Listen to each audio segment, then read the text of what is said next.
We are very excited to be here and thank you for having us. We chose to do this presentation on a video while we're also there with you. But anyway, this work is called Enabling Ableism, Challenging Ableism in Extended Reality Technologies through Crip Time.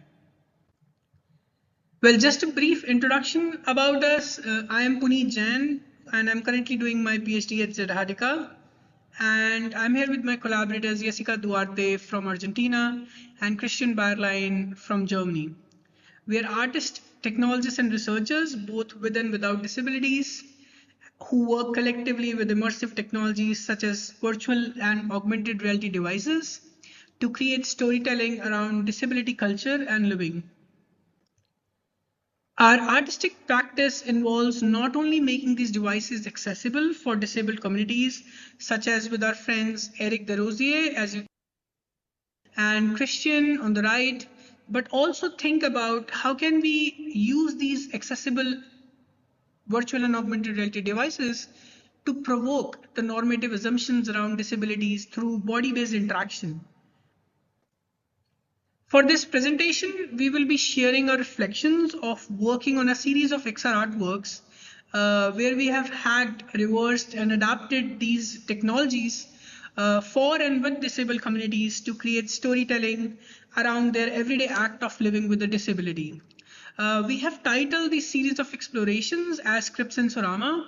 The first work of this series started last year with our collaborator from Montreal, Canada, Eric, who is a painter and activist, and the work was called Crip Sensorama Eric's Paintings. And the second version was recently exhibited at Ars Electronica Festival in Linz, Austria. It's a very famous festival, media art festival for art, technology, and society. The piece was called Crip Sensorama, Christian's Coffee. Funny enough, Yesica and I are in India right now for a Pro Helvetia funded art residency called Bodies, Machines, and Publics, where we are currently working on our last exploration of this series of explorations. But for this presentation, we will be mostly focusing on Crip Sensorama, Christian's Coffee. To begin with, I want to start off by sharing the video of this advertisement by a company called Meta, which was formerly called Facebook, where they launched their mixed reality headset Meta Quest 3. And I think this is a good example to show how the leading VR companies dictate and kind of put it out in the market, how the bodies are assumed to interact with these technologies. As you can see in the video, it demands an extensive body-based movement like 360-degree head movement, use of hand gestures in space, and emphasis on the use of handheld controllers to interact with the virtual environment. And one needs to use their fingers to move the joystick and press the buttons. But if you cannot use the controller, the company asks you to just use your hands. These companies are relying on rapid, extensive bodily movements for interaction. But in doing so, these companies are also setting a narrative on how the bodies are supposed to move in space. The space, what they're actually calling these days metaverse. But also how do these bodies move in time? These narratives hence reveal how ableist these technologies are, and these clearly exclude people who cannot use their hands to interact with these devices, such as that of Christian.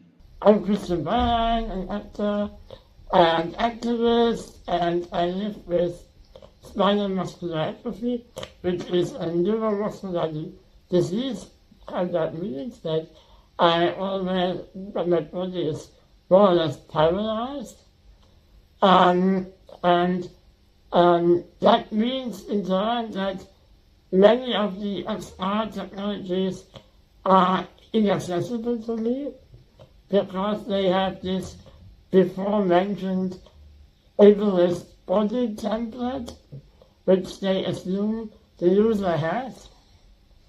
And that in fact excludes me to use them, and that is obviously not the case for me because I do have hands, but I can't use them. So we have to apply some other means of interaction.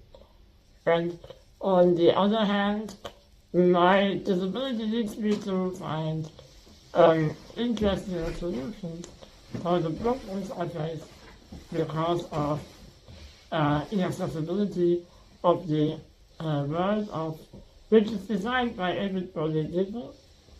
And growing with such challenges, I would like to say, I became a technology hacker.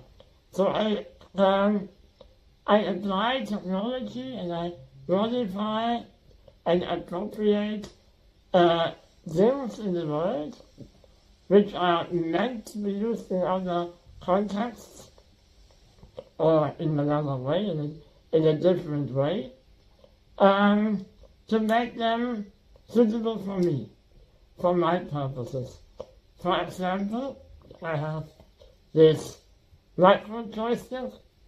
That is a standard product of the medical industry, the assistive technology industry, but it has some flaws.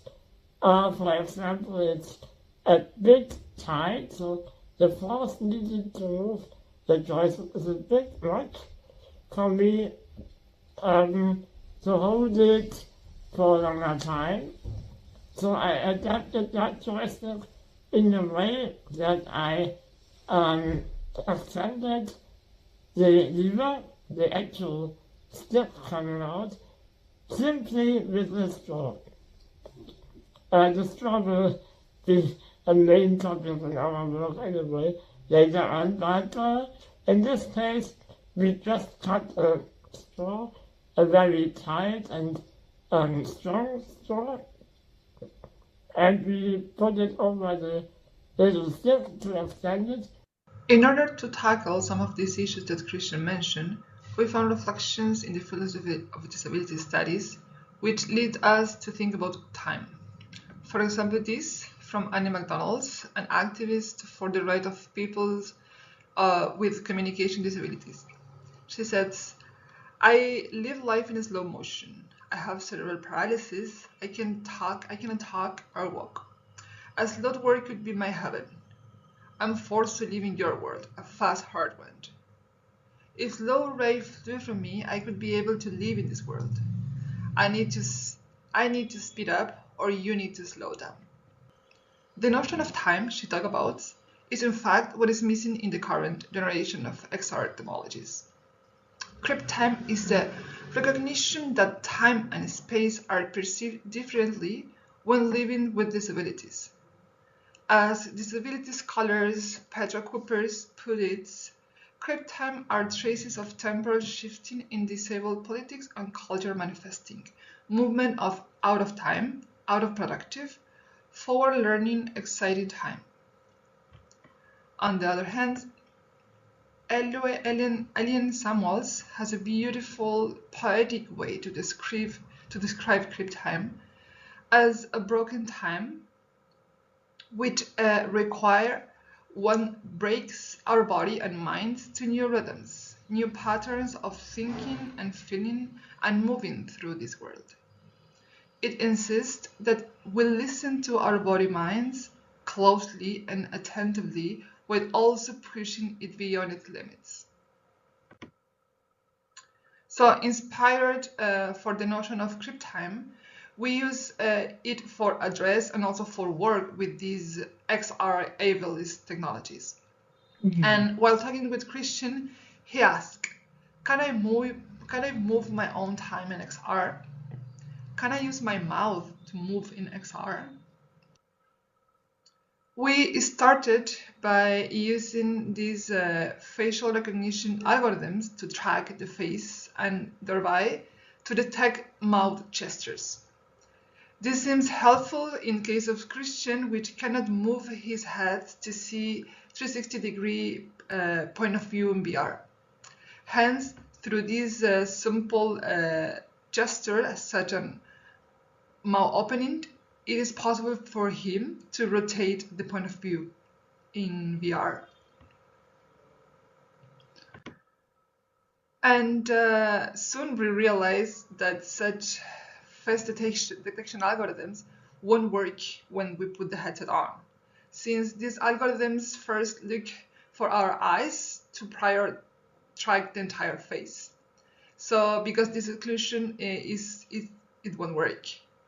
But actually, under this framework of cryptastic hacking, we try to hack this algorithm by confuse them, put it half face of Angelina Jolie on pasting the tracker as a way to actually confuse and allow us to have the entire face on the track.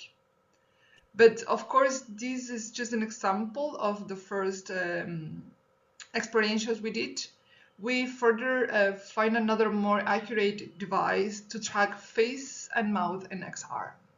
So eventually, after this series of explorations, we figured a set of 6 mouth gestures that could enable Eric and Christian to move and navigate solely using their chin, jaw, and tongue movements in VR. Here I'm gonna play this video which shows how Eric used to move in VR using his mouth. This is rotation. Yes. He's Move puffing to the his right, cheeks to rotate. move to the left. Go forward. Go backward. That's good. Okay, now it Way works. better than when we started. So here we come to our actual narrative, which is most about Crip time. What happens in everyday tasks are reimagined through the lens of disability, and you should reconsider your relationship with time and embrace the richness of diverse experiences. So, this is quite interesting because time goes so slow. It's also meditative and contemplative. So what I wanted to say is, I need longer breaks. I need to start later at conferences.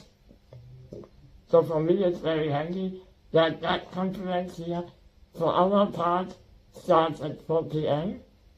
and not at 9 a.m. I couldn't do that.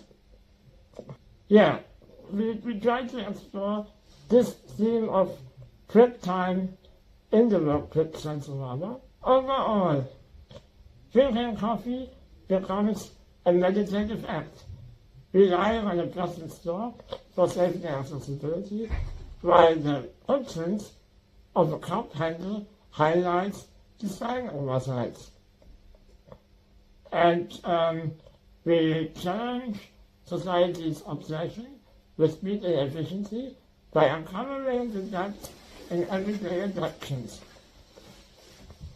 We question the norms around time and ability, contributing to discussions on disability, design, and inclusion.